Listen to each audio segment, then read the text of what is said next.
안녕하세요. 전 올해 50살의 중년의 여성입니다. 가족은 남편과 3명의 딸 그리고 딱 1년 전까지 제 곁엔 형부가 계셨습니다. 오늘이 딱 저희 형부 기일이라 많은 생각에 잠겨 글을 쓰게 되었습니다. 일단 6년 시절 이야기부터 시작해야 할 듯합니다. 따분하고 지루할 수도 있겠지만 잘 들어주시면 감사하겠습니다. 저는 엄마가 43살에 낳은 아이였습니다. 지금에야 다를 늦게 시집을 가 늦게 낳지만 제 어릴 적엔 노선이었죠. 안타깝게도 저는 부모님에 관해 기억은 없어요. 심장 쪽이 약했던 엄마는 저를 낳자마자 잘못되셔서 돌아가셨고, 아버지께서는 저를 친할머니 도움을 받아 2살 정도까지 키우시다가 재혼하셨는데, 재혼한 상대 여성분께는 저와 24살 더 우리 딸이 있었죠. 그때도 전 어렸을 적이라 기억이 잘 나지 않지만 재혼 후 2년 정도는 그럭저럭 잘 살았다고 해요.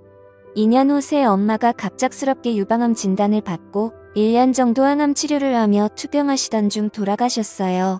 설상가상으로 친할머니까지 돌아가시고 아버지께 새 여자가 생기면서 저를 언니한테 떠맡기다시피 하셨대요. 그때 언니는 28살이었고 결혼을 앞두고 있는 상태였어요. 언니의 뱃속에는 아이가 있었는데 제 조카랑 저랑은 5살 차이밖에 나질 않았어요. 언니는 아직 어린 저를 보며 뱃속에 아이가 생각났다고 해요. 그래서 모른 채 할 수 없었다고. 그리고 언니는 저를 데리고 형부에게 가서 이 아이도 내 딸이라며 사정을 이야기했고, 처음에 형부는 당황하더니 당연히 당신 동생이면 내 동생이고 당신 딸이면 내 딸이야, 우리 같이 잘 키워보자 했다고 하네요. 전 그렇게 언니와 함께 살게 되었고 조카와 자매처럼 같이 자라게 되었습니다. 동네 시장에서 형부와 과일 장사를 했던 저희 언니는 주변에서도 인풋이 좋아 소문이 자자했고, 저에 관한 사정을 알게 된 이웃상 인분들이 젊은 사람이 참 착하다며 이것저것 반찬과 고기들을 싸주셨다고 해요. 때문에 저희 언니는 항상 장사를 마치고 집으로 올 때 한가득 먹거리를 들고 오곤 했죠. 형부와 언니가 밖에서 돈을 벌어오는 동안 저는 학교 끝나고 어린이집에서 조카를 데려와 같이 그림 그리기도 하고 인형 놀이를 하며 놀고 있으면 향긋한 과일 냄새를 풍기고 들어오던 언니가 기억이 많이 납니다. 제 조카는 저를 언니 부르며 잘 따랐어요. 언니를 닮아 예쁘고 애교도 많아서 형부의 사랑을 많이 받았죠. 아직도 조카를 쳐다보며 행복해하던 이제 다시는 볼 수 없는 형부의 미소가 잊혀지질 않네요. 전 그렇게 어린 시절을 사랑이 넘치는 언니의 가족들과 행복하게 보냈지요. 그런데 제가 15살 되던 해에 저의 인생을 뒤집어버린 비극이 찾아왔어요. 온 식구가 해돋이를 보러 다녀오던 중 차가 비탈길에 미끄러져 도로를 벗어나 전복되는 사고가 난 것이었습니다. 이 사고로 인해서 저의 언니와 조카는 목숨을 잃었고, 저와 형부는 가까스로 생명을 건질 수 있었습니다. 의식을 차린 후 의사 선생님께 들었는데 운전하셨던 형부는 약간의 골절과 타박상만 있었고, 제 언니와 조카 그리고 제가 많이 다쳤었다고 셋 다 피를 너무 많이 흘려 수혈이 필요했는데, 언니와 조카는 형부와 혈액형이 달라 수혈이 불가능했고, 불행 중 다행인지 나와 형부의 혈액형이 같아서 의식이 있던 형부가 제게 수혈을 해줘 저를 구할 수 있었고, 언니와 조카는 운명을 달리하고 말았다고 했습니다. 절망적인 소식을 들은 저는 정신을 차릴 수 없었어요. 언니와 조카의 모습을 다시 볼 수 없다니 정말 하늘이 무너지는 줄 알았습니다. 형부도 아내와 자식을 잃은 충격에 한동안 말도 못하고 정신을 못 차리고 넋이 나갔었죠. 원래도 무뚝뚝한 사람이긴 했지만 사랑하는 사람들을 잃으니 표정이 싹 사라진 정말 시체 같았어요. 가족을 잃어보지 않으신 분들은 아마 감히 모르실 겁니다. 숨도 못 쉴 정도의 아픔과 고통을 처음으로 체험했어요. 역시 태어나기 전까지 정신과 치료를 동반하며 회복하기까지 시간이 많이 필요했고, 조금씩 정신이 들 때쯤 형부의 병실을 매일 찾아갔어요. 시간이 흘러 형부가 먼저 퇴원을 하고 뒤늦게 퇴원을 한 제가 집으로 돌아갔을 때 저는 경악을 금치 못했습니다. 집안은 말 그대로 엉망이었어요. 사람의 온기는 온데간데 없고 여기저기 놓여진 술병과 쓰레기들 술 냄새에 찌들어 잠든 형부의 덥수룩한 수염, 정말 패인이 따로 없더군요. 제가 집으로 들어오자 형부는 이야기를 하며 저를 한번 쓱 쳐다보고는 다시 자리에 눕는데 그 눈빛은 마치 자신도 죽여달라는 눈빛이었어요. 집으로 돌아온 저는 집안 곳곳 널린 쓰레기들과 술병을 치우고 그동안 쌓여있던 빨래들과 설거지 등 집안 청소를 싹 한우만기를 시키고 저녁을 준비했죠. 저녁 준비가 다 되자 자고 있던 형부를 깨워 식탁 뒤에 마주 보고 앉아 오랜만에 같이 식사를 했습니다. 분명 갓 지은 밥과 계란 후라이인데 그렇게 차가울 수가 없었어요. 그 차가운 공기를 빼고 제가 먼저 말을 했죠. 나는 형부나 다시 학교 가야 되는데. 형부는 그래 전에 다니던 학교로 가면 되겠지.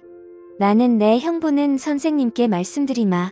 그렇게 저는 다시 학교를 다니게 되었고 언니와 조카모까지 열심히 살겠노라고 다짐하며 이를 악물고 공부를 했고 결국 전교 1등을 하였습니다. 그러나 형부는 많은 시간이 필요해 보였어요.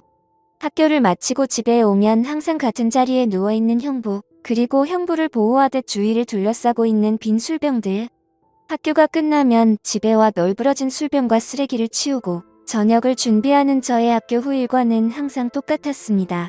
그렇게 1년 반 정도의 세월이 흘러가고 고등학교 진학을 앞둘 무렵 저의 반담임 선생님께서 제게 특성화 고등학교에 관한 이야기를 하시며 학부모님과 상의를 하고 싶으니 형부를 모시고 오라고 이야기하셨고 저는 부푼 가슴을 안고 집으로 돌아갔습니다.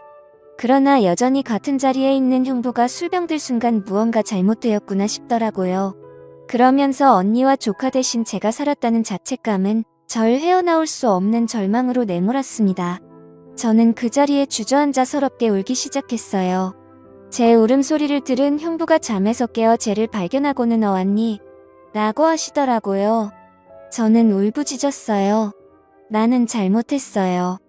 형부 제가 살아서 죄송해요. 언니랑 조카모까지 같이 있게 살려고 했는데 이제는 한계예요. 미칠 것 같아요. 그러게 왜 절 구하셨어요? 왜 나 같은 걸 구해서 힘들어해요? 그냥 그때 언니와 조카랑 같이 죽게 냅두지.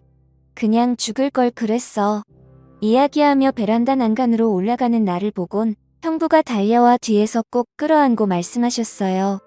형부는 미안하다. 내가 너무 괴로워서 그랬어.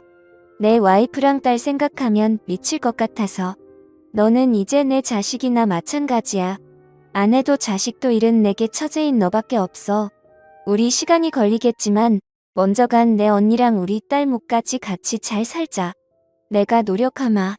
저는 고개를 끄덕이며 형부와 약속을 했습니다. 하늘에서 지켜보는 언니와 조카에게 부끄럽지 않게 열심히 행복하게 잘 살아보자고요. 저는 담임 선생님이 추천을 받아 특목고에 진학했고 다른 학교보다 비싸던 학비로 인해 형부는 밤낮으로 일을 하셔야 했습니다.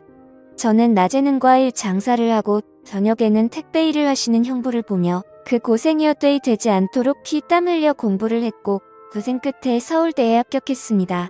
순간 언니의 기뻐하는 얼굴이 떠올라 너무 뿌듯하고 행복했어요. 형부는 이거 딸 하늘나라 갈 때 받았던 보험금이야. 너는 내 처제지만 내 딸이기도 해. 이걸로 내 등록금을 내주고 싶구나라며 내주시더군요. 그걸 내어주시는 그 마음을 너무나도 잘 알기에 전 차마 거절할 수 없었습니다. 전 더 이상 형부께 부담을 주지 않으려고 과외 아르바이트를 구하고 악착같이 공부에 장학금을 받아 학교를 졸업한 뒤 대학원 석사과정까지 이수할 수 있었습니다. 석사과정을 이수하고 저는 알아주는 기업의 연구원으로 취업을 하게 되었습니다.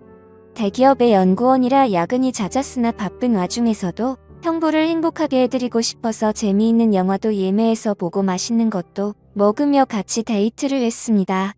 형부와 함께 시간을 보내는 것 자체가 제겐 기쁨이고 행복이었으니까요. 그렇게 행복한 시간을 보내며 저는 같은 연구원 직장 선배와 인연이 되어 결혼을 하게 되었고 형부에게 소개 자리를 마련했습니다. 형부는 말수는 많지 않지만 따뜻하고 듬직한 사람이라 좋아하며 기뻐하셨습니다. 그리고 제 상견례 전날 형부가 제게 할 말이 있다며 부르셨어요. 형부는 이거 내 언니 보험금이야. 혼수 준비할 때 보태렴. 나는 형부 이건 받을 수 없어요. 제 언니 목숨값을 제가 어떻게 이 돈까지 받으면 제가 어떻게 살아요. 형부는 내 언니였어도 이렇게 했을 거야. 그리고 한 가지 부탁이 있다. 내 결혼식 날 신부 입장할 때 이 손을 내가 잡아도 되겠니? 그래야 하늘에 있는 내 언니도 편하게 눈을 감을 거야. 저는 형부의 말에 눈물을 흘리며 너무 감사하다고 사랑한다고 형부를 꼭 안아드렸어요. 그렇게 저는 형부의 손을 잡고 모두의 축복 속에 결혼을 했고 남편과 상의 끝에 서울 끝자락 동네에 2층짜리 주택을 마련해 형부를 모시고 살게 되었죠. 쉽지 않은 결정이었을 텐데 지금도 남편에게 참 감사하네요. 저는 이렇게 사랑하는 두 남자와 살며 첫째 딸을 낳고 딸의 애교에 항상 집안에는 웃음이 돌며 끝나지 않을 것 같은 행복을 누리고 있었어요. 하지만 3년 후 저희 가족에게는 다시 한번 불행이 찾아왔습니다. 갑작스레 살이 빠지고 안색이 급격히 나빠진 형부 급기야 소화를 잘 못 시키시고 밤에 구토를 하시는 형부의 모습에 저는 형부를 모시고 근처 대학병원을 찾았고 검사 결과는 참혹했습니다. 형부의 림프절에 악성 종양이 생겼다고 병명은 혈액암이니 암세포는 림프절을 타고 온몸에 전이가 되었다고 하더군요. 이제 좀 자리를 잡아서 조금은 남들처럼 대단한 행복이 아닌 평범하고 소소한 행복을 누리며 살아가려는데 이게 우리에게는 이렇게 어렵다니 이토록 원통하고 이보다 하늘이 원망스러울 순 없었습니다. 저는 애써 웃으며 형부에게 요즘 의학이 많이 발달해 항암 치료만 꾸준히 잘 받으면 된다고 말씀드리고는 형부를 지극정성으로 간호했습니다. 형부는 항암 치료를 받으시면서 헛구역질도 하시고 머리카락도 빠져 많이 힘드셨을 텐데 옆에서 간호하는 제게 힘든 내색 한번 하지 않으셨습니다. 그런 형부를 보며 저는 더 열심히 형부를 간호했고 일과 육아를 병행하던 탓에 무리를 했는지 그만 연고실에서 실신을 하였습니다. 눈을 떠보니 새하얀 병실 악화로를 했구나 생각하며 일어나려는데 의사가 한 말은 뜻밖이었습니다. 의사는 축하드려요. 임신입니다. 임신 12주 되셨고요. 쌍둥이네요. 충분한 휴식과 영양분 섭취하셔야 합니다. 뱃속에 있는 아이들에겐 미안했지만 저는 너무 혼란스러웠어요. 하필 지금 이 상황에 임신이라니 마냥 기뻐할 수 없는 이 현실에 가슴이 먹먹해 눈물만 흘렸죠. 저는 이 사실을 형부에게 말할 수 없었기에 남편에게 뱃속에 있는 아이들을 지우자고 이야기를 했어요. 남편은 그저 말없이 눈물만 흘렸죠. 그리고 다음 날 저녁 형부의 항암 치료가 있는 날이라 저는 퇴근을 하고 죽을 사서 병원으로 형부를 보러 갔어요. 형부는 많이 수척했지만 환한 미소로 저를 반겨주셨고 저는 형부 식사 아직 안 하셨죠. 쌓아온 따끈따끈한 죽과 반찬거리를 꺼내기 시작했어요. 그런데 형부가 제 앞에 아기 벤의 쩌고리를 내놓으시는 게 아니겠어요. 저는 너무 놀라 형부를 쳐다보았습니다.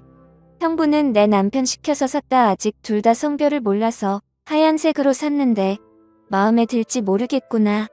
저는 죄스러운 마음에 울먹이며 나는 형부 미안해요. 라고 했습니다. 형부는 내가 왜 미안해. 나는 이렇게 좋은 소식을 들을 수 있어서 지금 너무 기쁜 걸 건강하게 출산해서 내게 꼭 안겨주려무나.